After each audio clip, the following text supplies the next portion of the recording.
na salinha do Flame. Você que fica aqui comigo, vamos orar, feche seus olhos. Senhor, nós te louvamos, Pai, e te agradecemos pela tua bênção e pelo teu amor sobre nós. E pedimos a ti, Espírito Santo, que o Senhor venha conduzir as nossas vidas para que sejamos os teus discípulos, para que possamos manifestar a tua vontade nessa terra e expressar quem o Senhor é. Por isso nos capacita, Senhor, nos unge com a tua presença, fala conosco, e que cada vida que está aqui nessa noite, cada vida que está na internet, Pai, que nós possamos receber uma porção de aprendizado, de ensino, mas uma porção viva da sua palavra. Por isso fala conosco, Senhor.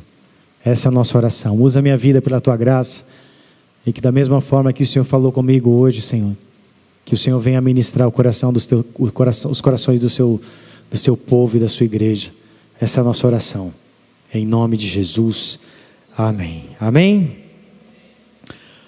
O tema dessa palavra é discípulos do Mestre. A palavra discípulos ou discípulo, ela tem dois significados, um significado no grego e outro significado no hebraico. No hebraico a palavra discípulo significa talmide ou talmidim. Já no grego a palavra discípulo significa a palavra matetes ou matetes, que diz a respeito de ser um aprendiz, um aluno ou até mesmo um pupilo do seu mestre. Existe um ditado em Israel que se chama assim, o ditado ele fala assim: cubram-se com a poeira dos pés do seu rabino. Todo jovem a partir dos 12 anos de idade, e se ele fosse considerado um jovem extraordinário, um jovem que era bem dotado na palavra de Deus, alguém que tinha muito conhecimento das Escrituras, ele era chamado para seguir um mestre ou um rabino, como é a palavra traduzida para mestre. E esse rabino ou esse rabi, que significa a mesma coisa, mestre, ele ia cuidar da vida daquele jovem e discipular aquele jovem até que ele chegasse a uma fase adulta e depois começasse a ensinar até mesmo outras crianças. Eu tive a oportunidade de ver lá em Israel, quando eu estive lá em 2019, como esses talmidins, como esses discípulos se comportam diante dos seus mestres, ou dos seus rabinos. Eles ficam observando tudo o que o rabino está fazendo. Os seus olhos não desviam dele. Eles carregam a mala do rabino. Eles ficam olhando os passos do rabino, prestando atenção no ensino do rabino.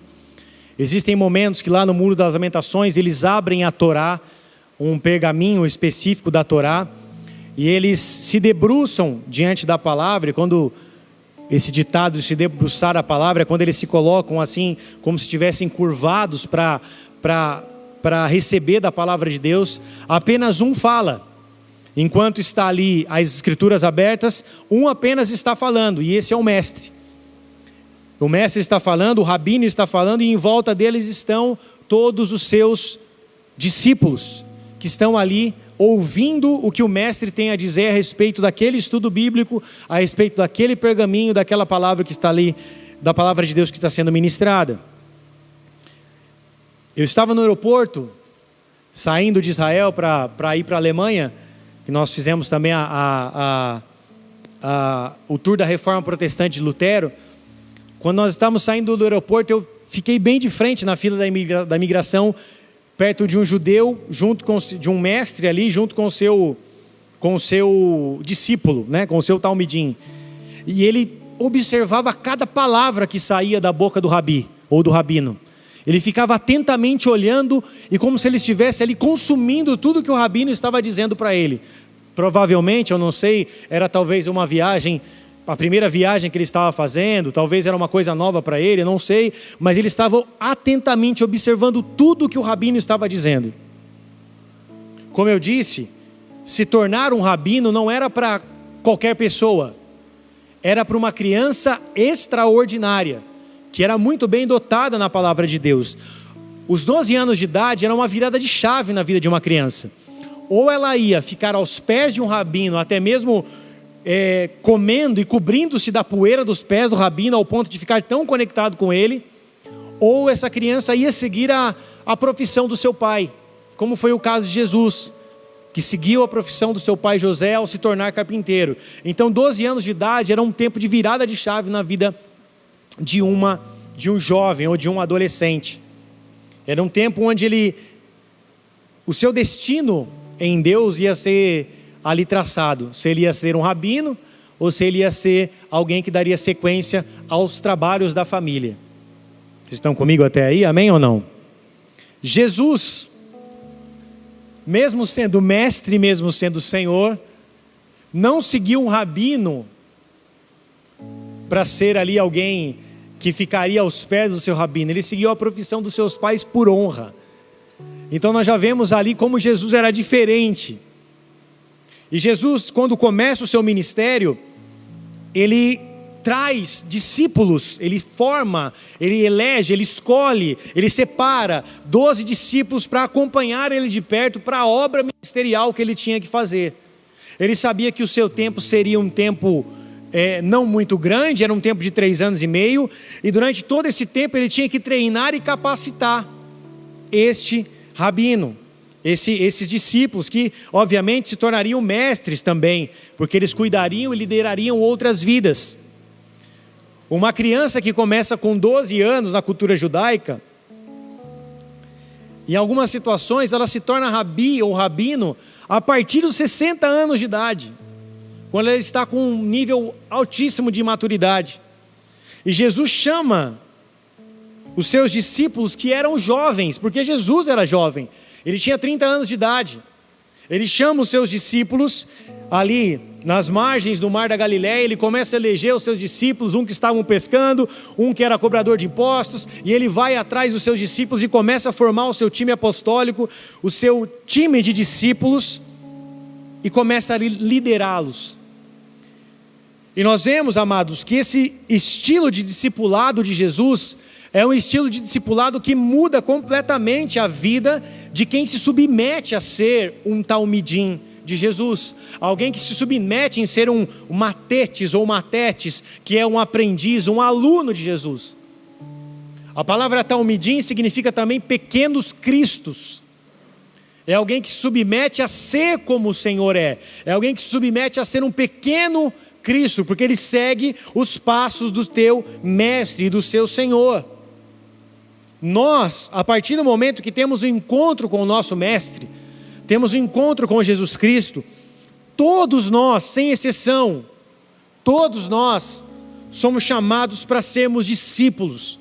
Nós somos comissionados pelo poder do Espírito Santo e pela palavra de Deus nas nossas vidas, somos comissionados a viver como discípulos, somos chamados a viver como discípulos.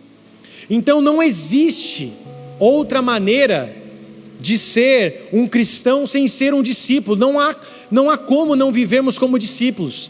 Se realmente o chamado de Deus para nossas vidas fez sentido, se realmente nós entendemos que nós somos tocados e comissionados por esse amor, por essa glória, por essa presença, por essa santidade, pelo sangue precioso de Jesus Cristo, nós entendemos que precisamos fazer e seguir os passos do nosso mestre, fazer o que ele fez, viver como ele viveu e seguir os seus passos. Por isso, há um grande desafio para nós, de ser como Jesus, viver como Jesus, andar como Jesus andou. Por mais que um discípulo de um rabino lá em Israel, ele tivesse que andar colado com o seu mestre era um homem cheio de defeitos, era um homem também com problemas e com pecados. Mas nós não, nós somos chamados para seguir um mestre que não tem defeito, que não tem pecado, que não conheceu o pecado. Nós somos chamados para seguir a Jesus, que é o próprio Deus. Então que desafio enorme que nós temos em seguir ao Senhor e de viver como Ele viveu.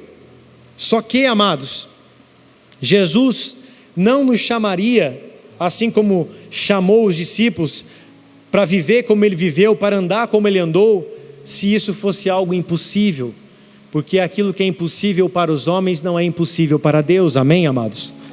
Por isso que nesse comissionamento que nós temos para viver como discípulos, nós somos ali abraçados por uma graça que nos conecta ao coração de Deus. Nós somos revestidos de um poder que é do Espírito Santo, que nos capacita a viver conforme Ele viveu, a andar como Ele andou. Será fácil? Obviamente que não, mas essa é a nossa missão: seguir os passos do nosso Mestre, andar como Jesus andou. Mas agora a pergunta que eu quero te fazer é: Jesus teve apenas discípulos do seu lado, sim ou não? Não. Jesus teve 12 discípulos, mas Jesus teve uma grande multidão de seguidores, Jesus teve uma grande multidão de operários, Jesus teve uma grande multidão de espectadores e de comentaristas, e você vai entender o que eu quero dizer hoje. Mas a primeiro momento, o chamado de Jesus para os seus discípulos é Mateus capítulo 16, verso 24 ao 27. Mateus 16, do 24 ao 27. Quem está feliz, diga amém. Falei isso, o Maguila não veio no culto hoje, né? Cadê o Maguila? Não veio? Quem se lembra dessa frase, né? Está feliz? Mateus 16, 24. Diz assim: então Jesus disse aos seus discípulos: se alguém quer ser meu seguidor, negue-se a si mesmo, tome a sua cruz e siga-me. Se tentar se apegar à sua vida, a perderá. Mas se abrir mão de sua vida por minha causa, a encontrará. Que vantagem há em ganhar o mundo inteiro, mas perder a vida? E o que daria o homem em troca de sua vida? Pois o Filho do Homem virá com os seus anjos na glória de seu Pai, e julgará cada pessoa de acordo com as suas ações. Até aí. O chamado do discipulado não é um chamado fácil, mas também não é algo impossível. Como eu disse, somos revestidos de uma graça, revestidos de um poder do Espírito Santo, para que possamos ter a habilidade ou a capacidade de levar a nossa cruz, de negar a nós mesmos. Carregar a nossa cruz não é carregar um karma passado, uma maldição hereditária, não é isso. Carregar a cruz não é aceitar a sua vida do jeito que ela está, se a sua vida não está como você sonhou e você pensa que isso é a sua cruz. Não tem nada a ver com isso. A cruz é a capacidade que nós temos de negar a nós mesmos. A cruz representa a morte do eu, a cruz representava morte. O símbolo da cruz representa a morte, não vida. A cruz era o símbolo da pior punição de um romano. Do Império Romano, a pior punição era a cruz. A cruz representa a morte. Por isso, levar a nossa cruz significa ter essa disponibilidade em morrer para si mesmo, de tomar a minha cruz. Eu preciso morrer para mim mesmo, para ser um discípulo de Jesus. Coloca o verso 24, por favor, de novo.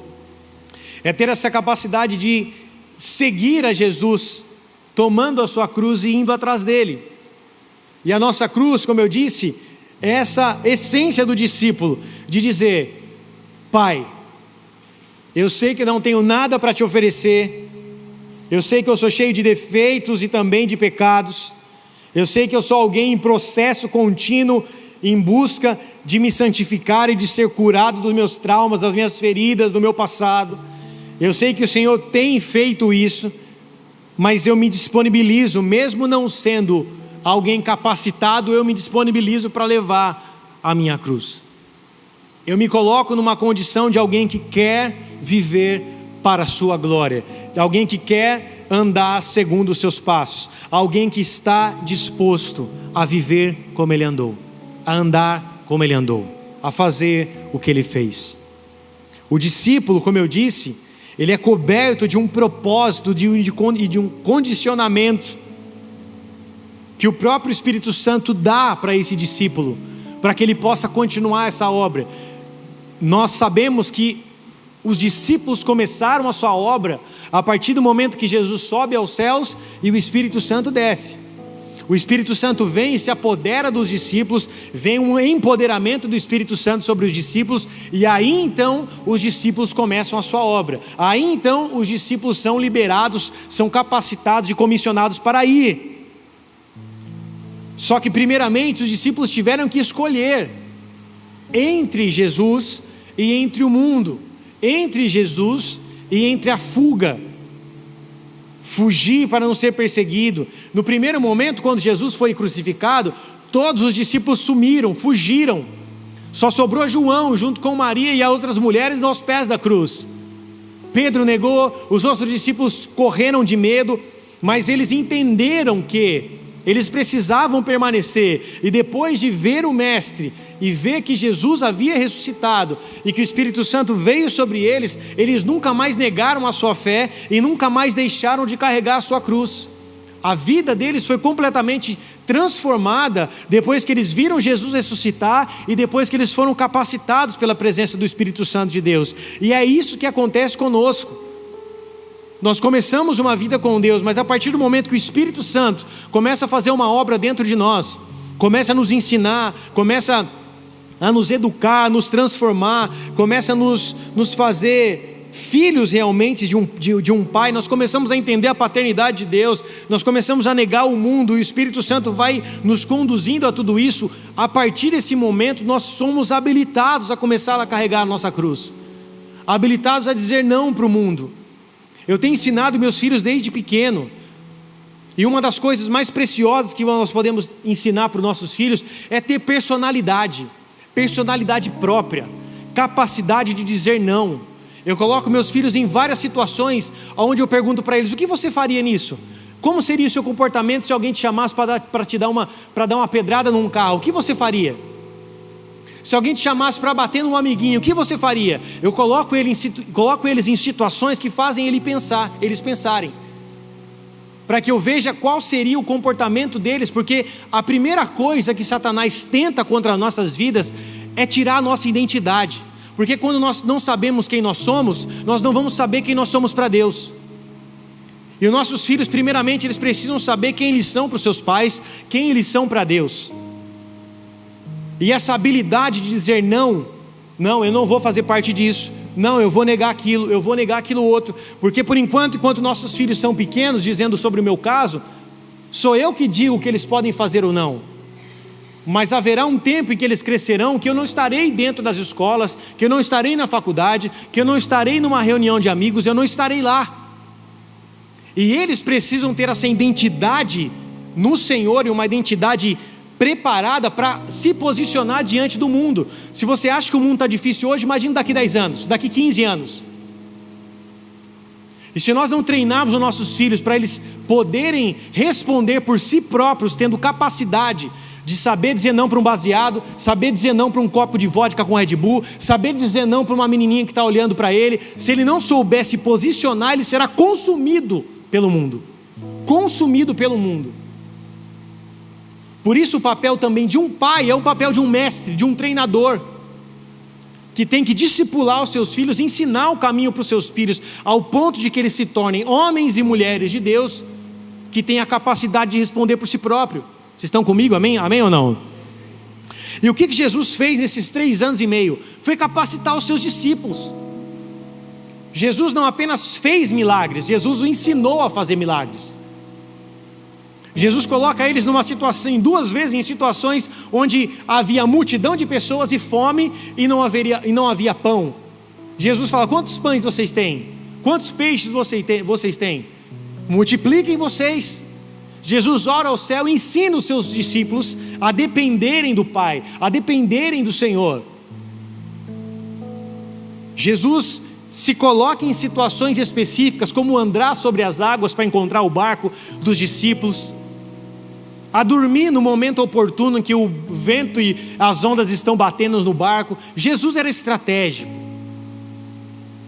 tudo a fim de ensinar os seus discípulos, para comissioná-los através daquilo que ele fez, daquilo que ele ensinou à vida dos seus discípulos. Jesus em todo o tempo estava capacitando os seus discípulos, e é isso que ele faz com as nossas vidas. Ele nos capacita para que possamos seguir os seus passos. Ele nos reveste do poder do Espírito Santo para que nós sejamos comissionados. Não dá para fazer a obra de Cristo e não dá para ser alguém que é um discípulo de Jesus sem ser capacitado pelo Espírito Santo. Não há como. Nós tropeçamos, nós falhamos, nós erramos com as pessoas.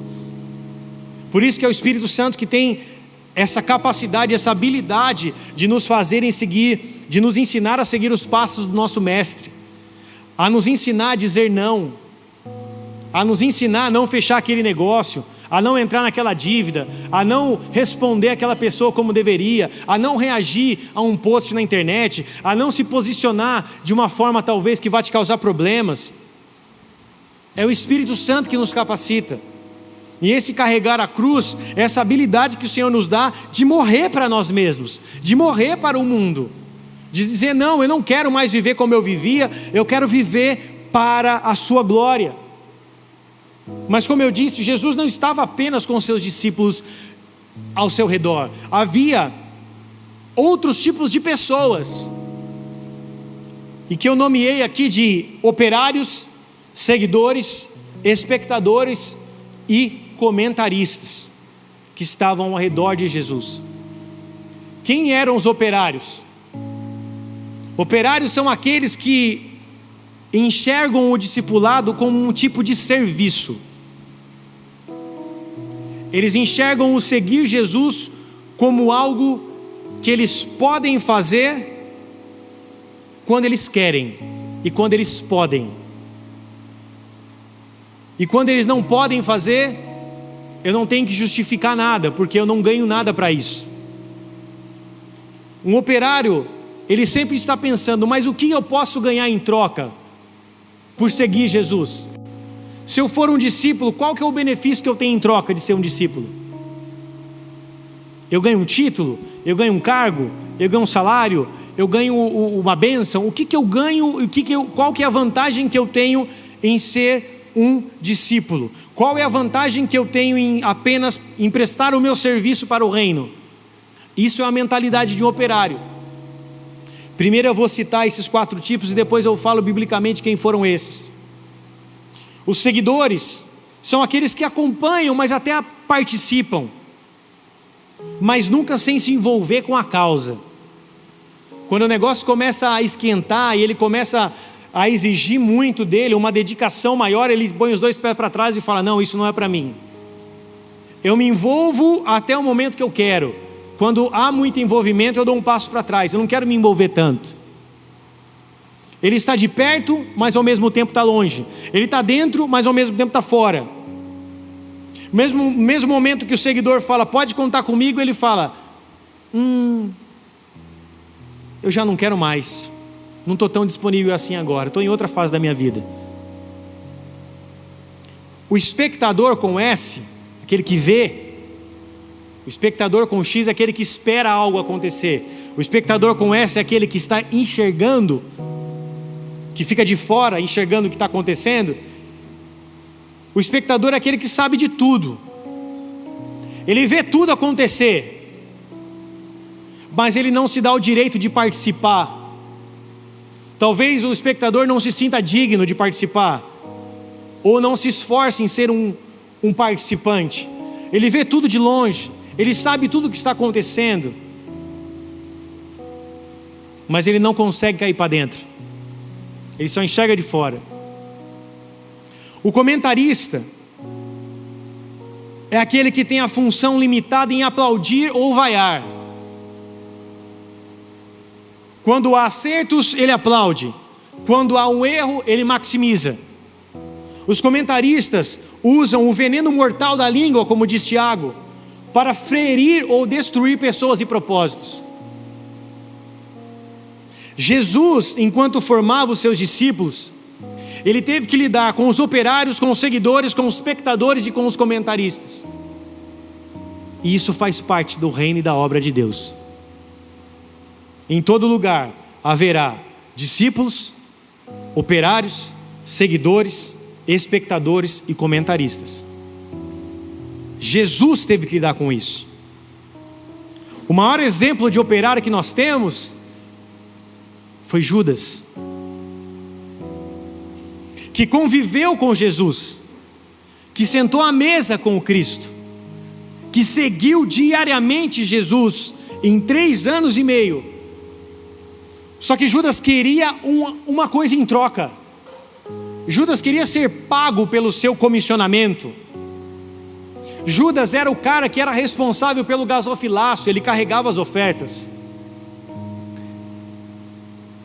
E como ele buscava uma recompensa pelo seu serviço, ele encontra nos fariseus alguém que estava disposto a pagar 30 ciclos de prata para entregar Jesus. Judas se esqueceu ou não se atentou que todo discípulo tem direito a um galardão. Todo discípulo recebe e receberá o seu galardão. Só que Judas escolheu viver como um operário. Quando a mulher do vaso de alabastro derrama o nardo puro, o azeite, o perfume é derramado sobre Jesus, um dos que estavam ali, um dos que estavam no meio, era Judas, que diz: podia ter pego esse dinheiro, esses 300 denários, que era o salário de um ano de um trabalhador, e ter dado aos pobres. Judas olhava as coisas como algo que ele podia levar vantagem, ele queria algum benefício próprio. Outro operário pode ser chamado de um homem que estava ao lado de Elias, depois foi ao lado de Eliseu.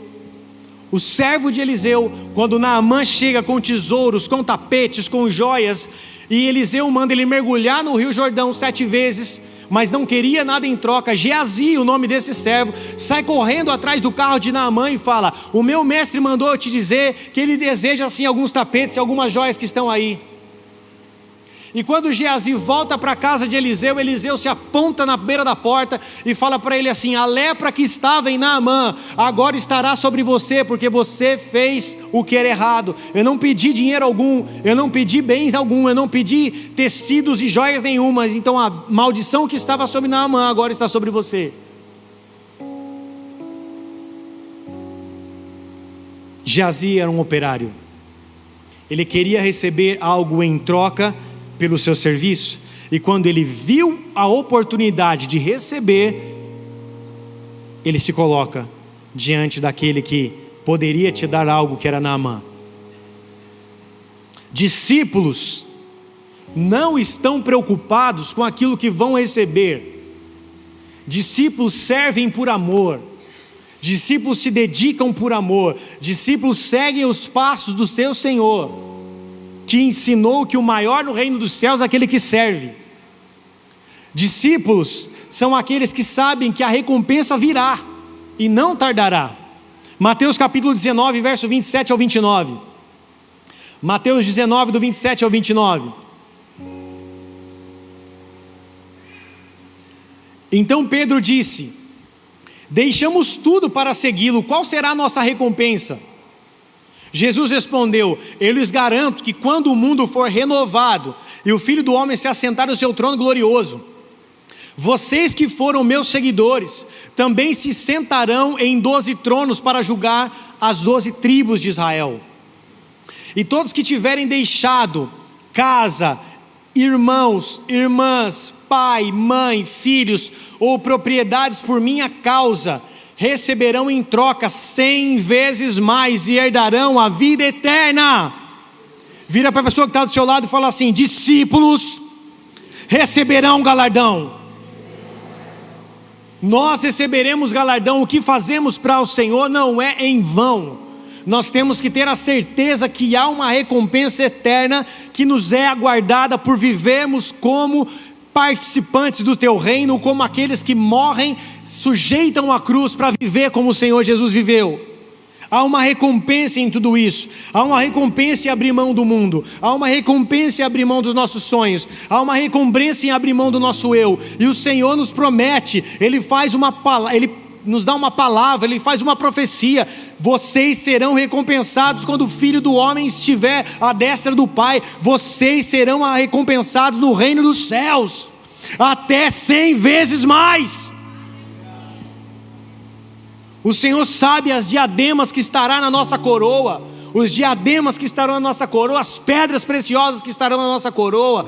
Tudo que fazemos para Ele, nada será em vão. Cada oração, cada jejum, cada vez que nós mortificamos o nosso eu, cada vez que nós dizemos não para o mundo, todas as vezes que nós nos sujeitamos a viver como Ele viveu, nós sabemos que há uma recompensa que virá e não tardará. Judas, o operário, não entendeu que haveria uma recompensa. Por isso que ele vê uma oportunidade de ganhar essa recompensa em vida. Como? Vendendo Jesus, entregando Jesus. Porque operários querem saber das suas vantagens aqui e agora. Se eu fizer isso para Deus, o que eu recebo em troca? Operários têm a mente limitada ao mundo e às coisas deste mundo. Os seguidores são aqueles que estão ao redor de Jesus, como uma grande multidão. João capítulo 6, verso 1 e 2, coloca lá para a gente, por favor. Nós vamos discorrer agora em alguns versículos de João 6. João 6 diz assim, verso 1 e 2: depois disso, Jesus atravessou o mar da Galileia, conhecido também como o mar de Tiberíades, e uma grande multidão o seguia por toda parte, pois tinham visto os sinais que ele havia realizado ao curar os enfermos. Preste bem atenção. Uma multidão seguia Jesus por causa dos sinais que ele havia realizado e pelas as curas que ele havia feito. Preste bem atenção. Uma galera, muita gente que se importou com os sinais e com as curas. Até aí, glória a Deus. Só que o seguidor, no momento que o caldo começa a engrossar, e como eu disse, ora ele está e ora ele não está, ora ele se envolve, ora não, ora pode, ora não pode, ora quer, ora não quer. Quando as coisas começam a ficar mais duras, o seguidor começa a dar passos para trás. Coloca lá, por favor, o verso 60 ao 69, de mesmo João 6. Até aqui uma grande multidão. Logo depois, muitos de seus discípulos disseram: sua mensagem é dura, quem é capaz de aceitá-la? Jesus, sabendo que os seus discípulos reclamavam, disse: isso os ofende? Então o que pensarão se virem o Filho do Homem subir ao céu onde estava antes? Somente o Espírito da vida, a natureza humana não realiza coisa alguma, e as palavras que eu lhes disse são Espírito e vida. Mas alguns de vocês não creem em mim, pois Jesus sabia desde o princípio quem não acreditava nele e quem iria traí-lo. E acrescentou: por isso eu disse que ninguém pode vir a mim, a menos que o Pai dê a mim. Nesse momento, muitos de seus discípulos se afastaram dele e o abandonaram. Vamos até o 69. Então Jesus se voltou para os 12 e perguntou: vocês também vão embora? Simão Pedro respondeu: Senhor, para quem iremos? O Senhor tem as palavras de vida eterna. Nós cremos e sabemos que o Senhor é o Santo de Deus. Só que Jesus, quando viu a multidão começando a ir embora, a mesma multidão que viu os sinais, quando Jesus começou a dizer que era o pão da vida, e que se alguém não comesse a sua carne e bebesse do seu sangue não teria parte com ele, quando a mensagem começou a ficar um pouquinho mais dura, quando o evangelho deixou de ser soft, quando deixou de ser ali gracioso, amoroso, purpuroso demais, quando começou a engrossar o caldo, quando Jesus começou a colocar em xeque: ou você é um discípulo, ou você é um seguidor, ou você toma a sua cruz, ou você não tem parte comigo, ou você come da minha carne e come do meu sangue, ou você não anda comigo. Quando o caldo começou a engrossar, os seguidores dão passos para trás e dizem: essa mensagem é dura demais, quem pode ouvir? Olha o que o verso 26 diz, coloca a versão ARA para mim, por favor, só o verso 26. Jesus confronta os seus seguidores, essa multidão, Ele sabia qual era o motivo dessa multidão ir atrás dele. Jesus, respondendo-lhe, Jesus disse: em verdade vos digo, vós me procurais, não porque vistes os sinais. Olha, começou vindo pelos sinais e pelas curas. Não porque vistes os sinais, mas porque comestes pães e vos fartastes. Tinha seguidor que ia atrás dos sinais da cura, e tinha seguidor que só ia atrás do pão que Jesus multiplicava. Só que quando Jesus fala que é o pão da vida, o seguidor dá passos para trás e diz: isso é muito duro para mim, eu não quero me envolver tanto, eu posso me machucar. O seguidor, ele fica acompanhando de longe, mas não se disponibiliza em fazer parte, porque ele acha que vai ter que abrir mão de muita coisa para se tornar um discípulo. Jesus não nos chamou para sermos seguidores. Jesus nos chamou para sermos os seus discípulos que andam conforme a sua palavra. Amém, igreja? Os espectadores é a mesma palavra que observadores. Os observadores são aqueles que não se deram direito de fazer parte ou não quiseram fazer parte.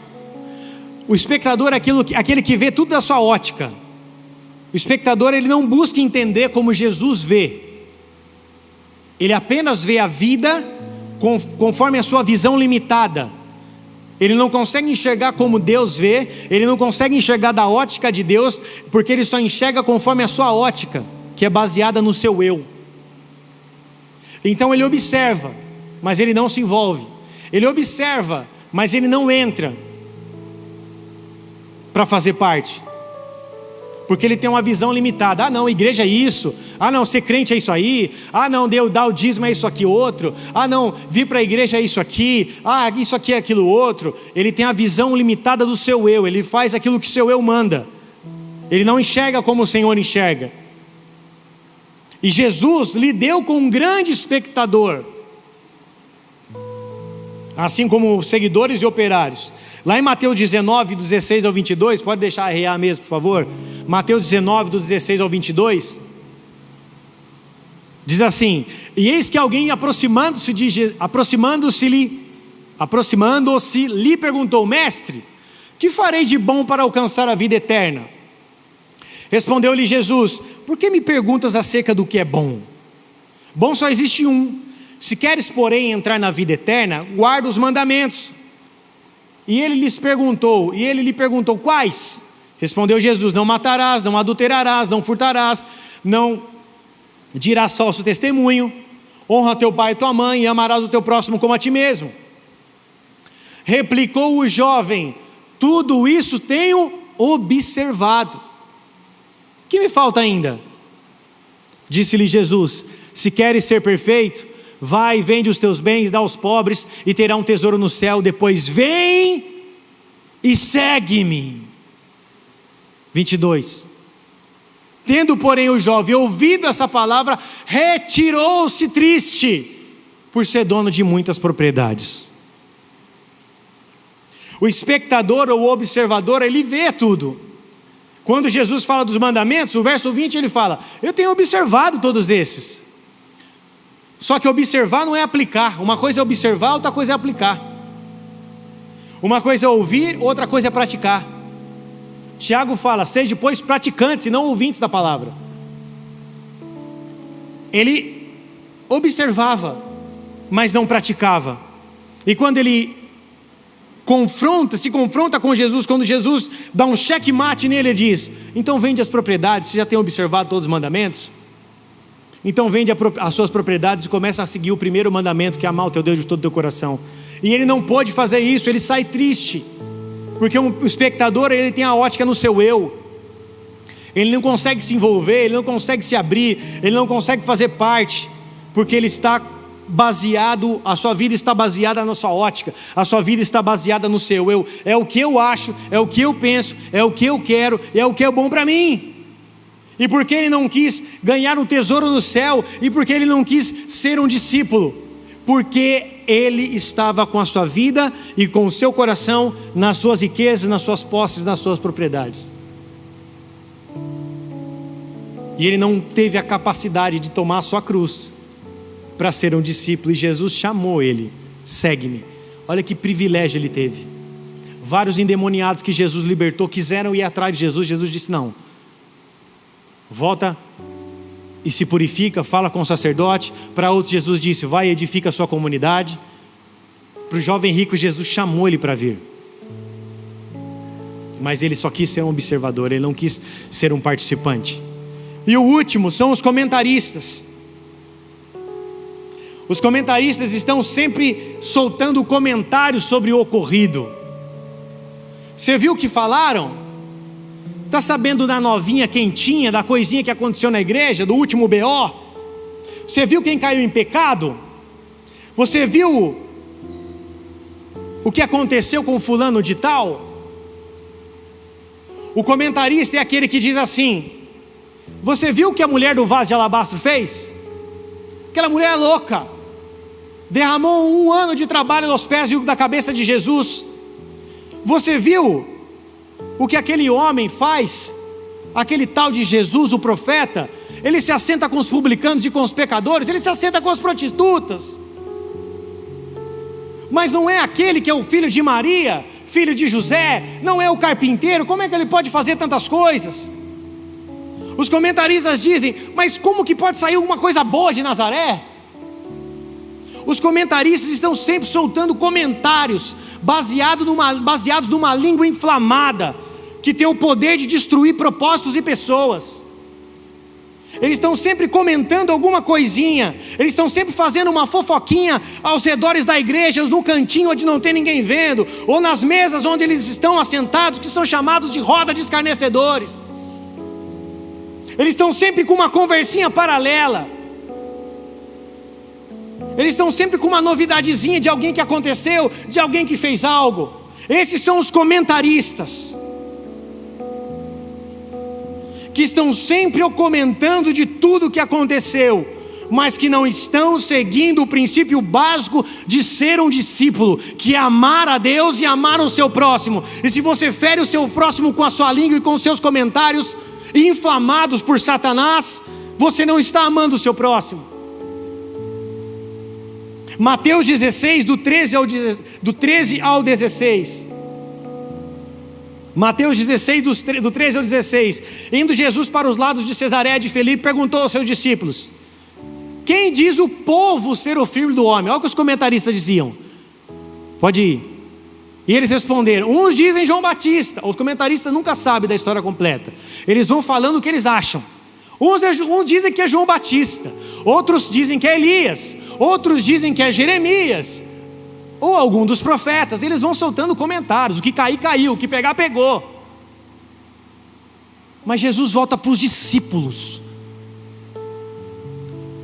Primeiro ele pergunta o que o povo acha, o que os comentaristas acham. Depois Jesus volta para os discípulos, porque os discípulos sabem quem são seu mestre. Os discípulos sabem e escutam a voz do seu pastor. João capítulo 10. Eles são as minhas ovelhas e eles me reconhecem. Os discípulos sabem. Jesus volta para os discípulos e fala assim: mas vocês, quem vocês dizem que eu sou? Respondendo Simão Pedro, disse: tu és o Cristo, o Filho do Deus vivo. Os discípulos não são levados pelos comentários das rodas de fofoca e das rodas de conversa ou das rodas dos escarnecedores. Os discípulos são levados pela voz do Espírito Santo de Deus. Eles sabem quem é o seu mestre, eles sabem do seu propósito, e eles sabem que a sua boca é feita para abençoar e não para amaldiçoar vidas. Não pode sair da mesma água amarga e água doce.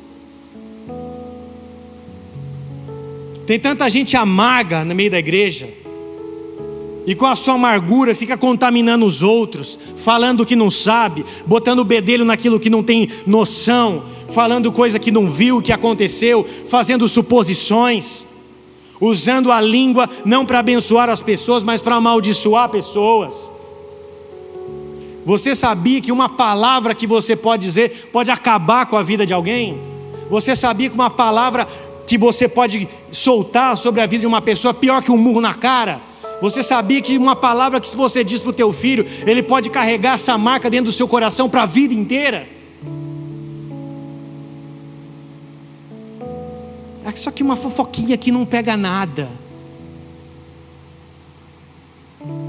A igreja é pequena, dá para ter uma conversinha ali, uma conversinha aqui, uma conversinha ali, outro. Deus não te chamou para ser um comentarista de igreja. Deus não te chamou para ser um comentarista das coisas que estão acontecendo. Se alguém caiu, glória a Deus. Se caiu, se arrependeu e está na igreja, pelo menos está buscando ao Senhor. Não está com o pecado escondido, fingindo que está tudo bem, com um sorriso no rosto, mas está lá sem se arrepender. Quando alguém cai e se levanta, é digno de ser cuidado, é digno de ser acompanhado, porque pelo menos teve a coragem de confessar o seu pecado e retornar para os pés de Jesus. O pior é aqueles que ficam com seus pecados ocultos, ainda continuam na prostituição, ainda continuam na masturbação, ainda continuam vendo vídeos pornográficos, ainda continuam se assentando nas rodas dos escarnecedores, falando mal dos pastores, falando mal dos líderes, falando mal da igreja, falando mal das pessoas, buscando um motivo, uma faísca para trocar de ministério, buscando um motivo, uma faísca para achar um culpado pelos seus pecados ocultos. Nós constituímos um corpo local, nós constituímos uma igreja local. Se há problemas na igreja, é porque há problemas em nós, que nós precisamos ser tratados. Se nós continuamos apontando nossos dedos como comentaristas e falando o pecado do X, Y, Z, falando o problema da igreja X, Y, Z, falando o que aconteceu no ministério A, B ou C, nós temos que tomar cuidado, porque aquele que julga também é digno de julgamento. Só que o comentarista, ele ama julgar, mas no momento em que ele é julgado e vai para uma sala pastoral para falar na cara do pastor o que ele fala na roda: ei, não me julgueis. Ninguém é digno de me julgar, mas ama apontar o dedo na cara do irmão, mas na hora do vamos ver, não é homem suficiente de dizer: eu fiz, eu errei, me arrependo, me perdoa, eu não devia ter feito isso, eu fui boca de Satanás.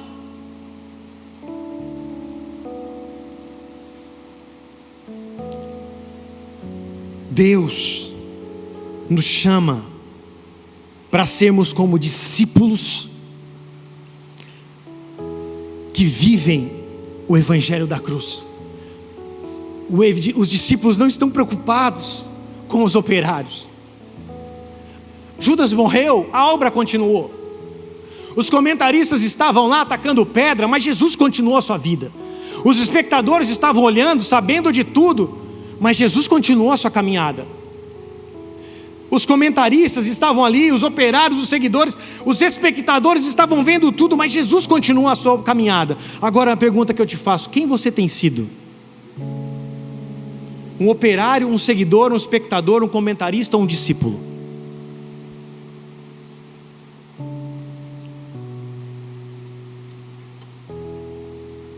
Quem nós temos sido? Ou o que nós temos buscado ser? Queremos uma igreja perfeita, mas não temos a capacidade de confessar os nossos pecados.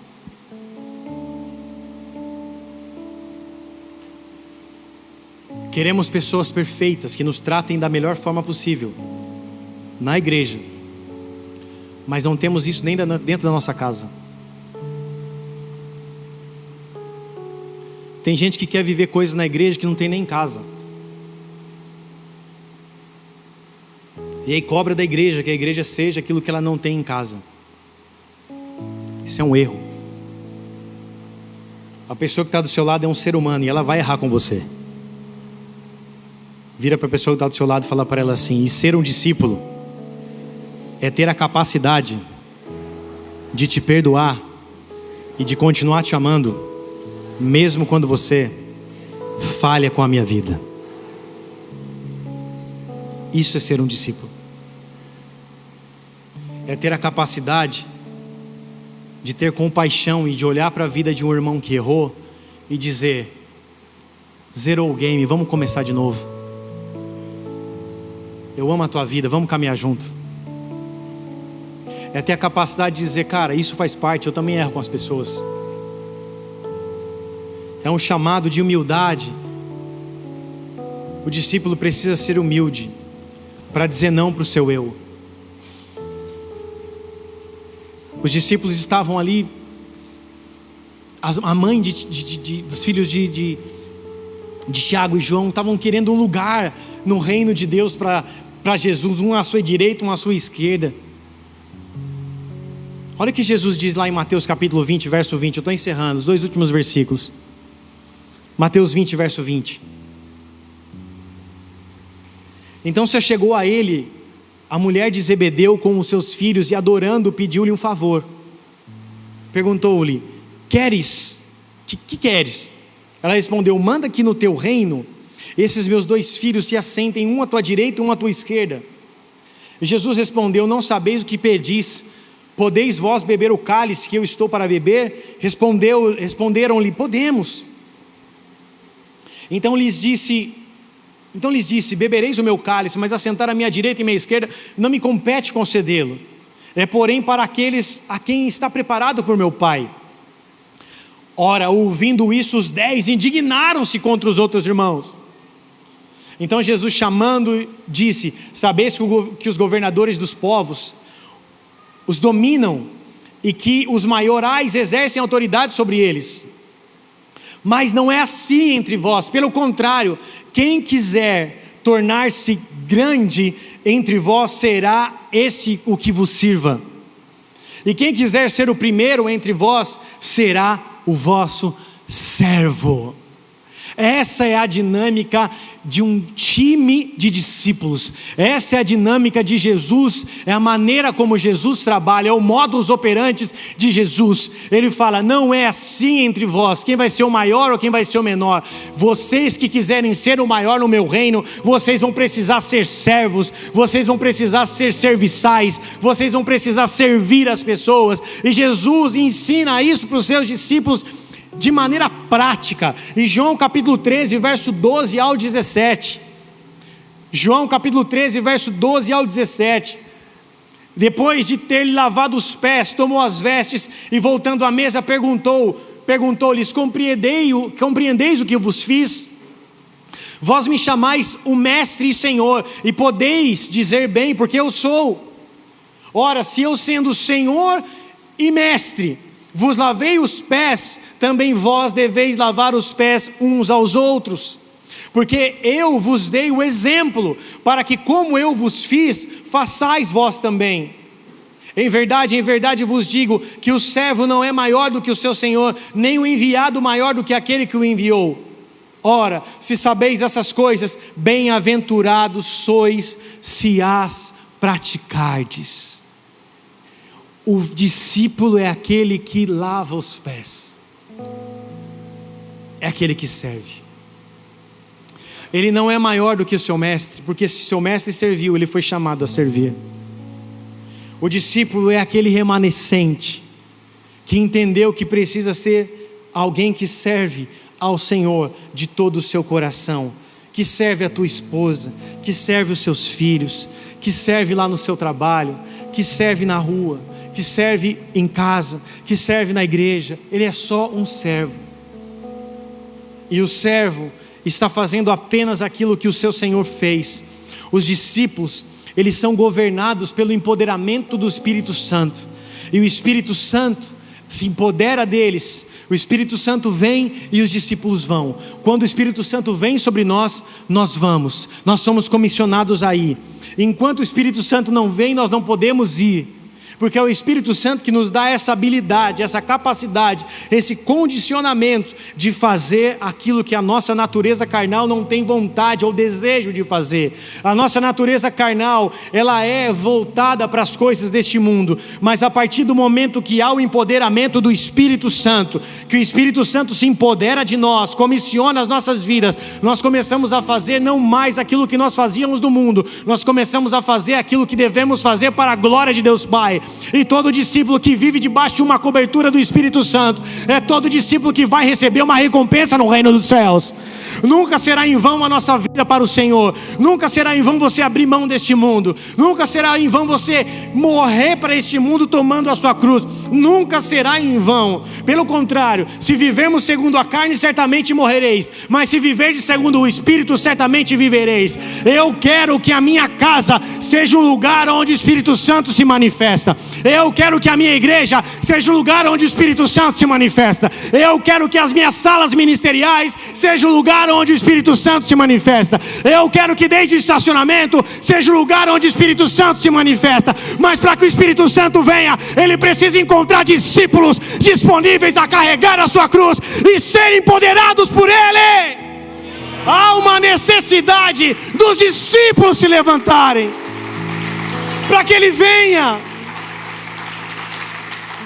Para que ele venha e se empodere de nós. Espírito Santo, vem e limpa essa casa. Espírito Santo, vem e cura essa língua maldosa, fofoqueira, desgranhenta. Espírito Santo, lava-me com teu sangue e tira toda impureza do meu coração, toda impureza da minha mente, todo pecado oculto, todo pecado escondido debaixo do tapete. Espírito Santo, vem e me limpa. Vem com teu rio de águas vivas e me cura. As feridas de amargura que eu carrego sobre a minha alma, que sejam lavadas pelo teu poder e pelo teu sangue. Eu quero viver para a tua glória. Eu aceito pegar a minha cruz e caminhar contigo. Eu não quero mais viver para mim, porque se eu viver para mim eu irei morrer. Eu quero viver para a tua glória. Por isso eu não sei para onde eu não sei o que pode acontecer com a minha vida a partir do meu id, mas eis-me aqui, id. Eu quero viver esse id. Eu aceito esse comissionamento, eu aceito esse empoderamento. Eu digo sim para a obra da cruz. Eu não quero ser um operário. Jesus não ganhou a minha vida para ser um seguidor. Eu não quero ser um espectador. Eu não quero ser um comentarista de igreja. Eu não quero ser um teólogo de banco. Eu não quero ser um cara que opina na internet sobre as coisas de Deus. Eu quero ganhar almas para o meu mestre. Eu quero fazer a diferença para o reino de Deus. Eu quero batizar vidas. Eu quero empoderar pessoas com o Espírito Santo. Eu quero pregar a palavra de Deus. Eu quero ser cheio da glória do Senhor Jesus Cristo. Eu quero preparar uma nova geração. Eu quero capacitar filhos e filhas. Eu quero ser cheio dos dons do Espírito Santo. Eu quero que a palavra fale comigo. Eu quero que a unção da glória de Deus recaia sobre mim. Eu quero as coisas do reino. Eu me esvazio das coisas da terra para que a glória venha. Quantos são aqueles que querem isso? Quantos são aqueles que querem transbordar disso nessa noite? Levante suas mãos aos céus, aplauda ao Senhor, se coloque de pé. Deixa o Espírito Santo tocar a tua vida como discípulo. Chega de ser um operário, chega de ser um espectador, chega de ser um comentarista. Deus te chamou para ser um discípulo. Deus não quer que você seja apenas alguém que está o vendo de longe. Deus quer te capacitar para que você viva de perto as maravilhas do reino. Ah, Senhor, grandes coisas o Senhor quer fazer neste lugar. Ah, Senhor, grandes coisas o Senhor quer fazer em nossas vidas. E por isso nós estamos aqui, Senhor. Nós queremos morrer para nós mesmos. É necessário que Ele cresça e que eu diminua. É necessário que Ele cresça e eu diminua. É necessário que Ele cresça e que eu diminua.